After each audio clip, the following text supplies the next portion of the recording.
जय Malhar news चॅनलच्या सर्व प्रेक्षकांना सपना चौधरीचा नमस्कार।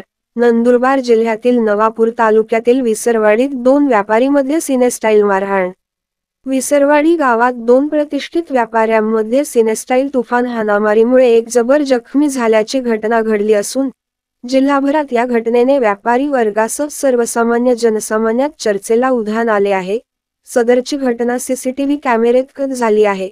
पोलीस सूत्रांकडून मिळालेली माहितीनुसार स्वप्नील परमेश्वर अग्रवाल विसरवाडी यांनी विसरवाडी शिवारात एक जागा विकत घेतली होती।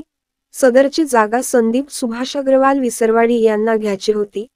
यांचा राग त्यांच्या मनात होता। दुपारी 12:30 वाजता स्वप्नील अग्रवाल मस्जिद रस्त्यावरून घरी जात असताना संदीप सुभाष अग्रवाल, नयन संदीप अग्रवाल, रोनक संदीप अग्रवाल, दीपा संदीप अग्रवाल यांनी स्वप्नील यास उभे करून त्याची कॉलर धरून हातालाथांनी बेदम मारहाण करून विटाच्या तुकड्यांनी तोंडावर नाकावर मारहाण करून जखमी केले होते।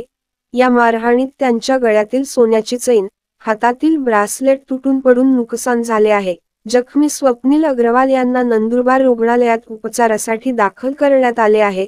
सदरची घटना सीसीटीव्ही कॅमेऱ्यात कैद झाली असून या घटनेची नोंद विसरवाडी पोलीस ठाण्यात झाली आहे। घटनेचा तपास सहाय्यक पोलीस निरीक्षक नरेंद्र साबळे करीत आहेत। विसरवाडी प्रतिनिधीसह सपना चौधरी, जय मल्हार न्यूज, नंदुरबार।